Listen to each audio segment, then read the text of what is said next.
Hey, so you can't go anywhere, you can't log into any social media site right now without seeing or hearing the discussion about student loan forgiveness and people defending student loan forgiveness and people being upset about student loan forgiveness. The interesting thing to me is that, honestly, student loan forgiveness has been going on forever.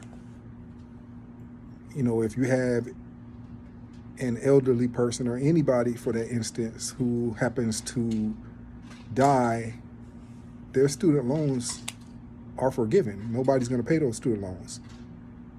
If you have $100,000 in student loans, if you have $200,000, if you have $1 million in student loans and you die tomorrow, your student loans are forgiven. Those will never get paid back. Now they might, put a lien against your estate or whatnot.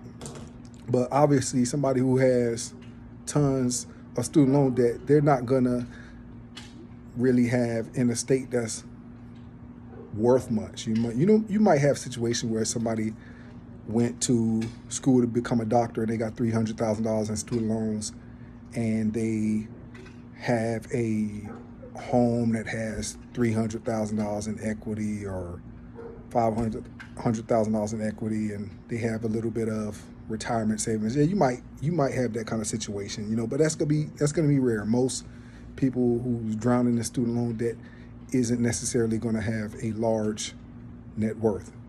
So what happens when those people die? Those student loans technically are forgiven. So that's going to go for most of the borrowers that die. Those loans will never be forgiven.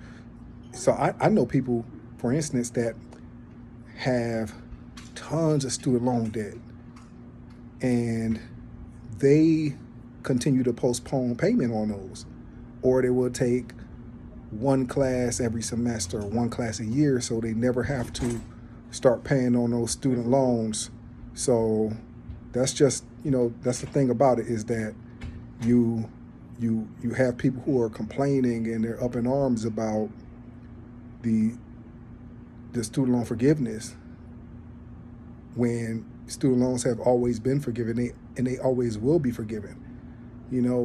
Like I said, I know people that will never pay their student loans off, and they've said that, and they have multiple six figures of student loan debt, and those will never be paid off. So when we're talking about, people who are getting $10,000 forgiven from their student loans, that's not necessarily going to be as detrimental as people might make it seem. Now down the line, will it have some kind of negative impact as far as inflation is concerned? Will our grandchildren have to pay the price for it? Probably so. But think about, we are paying for the sins of our grandparents right now as well. We're paying for things they did years ago. We are also paying for their Social Security. I'll never see a dime of Social Security because I haven't paid into it. Actually, I have paid a little bit into it when I was younger, but I don't work in a state, I don't work in a job where we're required to pay Social Security. So I can easily say, I shouldn't pay. I could easily say I shouldn't be responsible for paying Medicare every month, when there's a high likelihood I probably will never be a recipient of any Medicare benefits. So I don't know. What do you think? I would love to hear your feedback. Ultimately, my wife and I don't have any student loan debts, and we're thankful for that. I'm kind of in the middle about everything.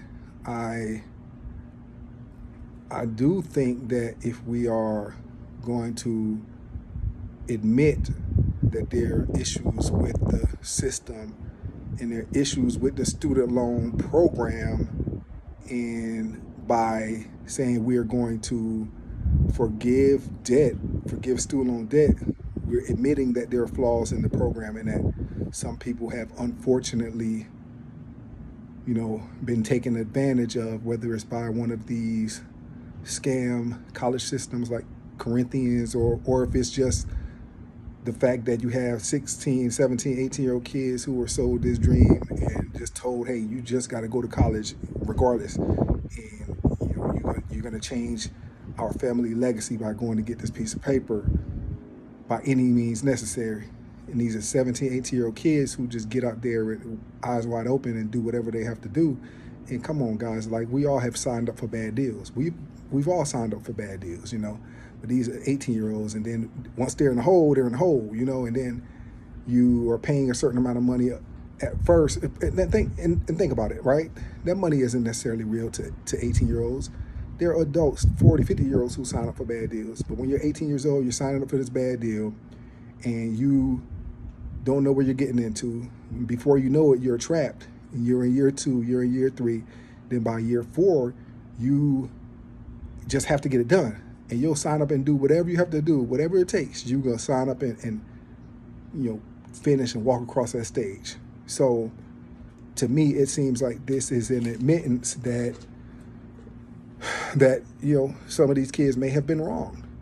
But if you're going to do that, it's somewhat disingenuous if you're also not going to do something about what has gotten us to this point. So either you're going to stop making these same student loans and putting these kids back into further debt, because I truly believe that when you're just giving 18-year-old kids $200,000 in student loans, I truly believe that that's driving up the cost of college ridiculously.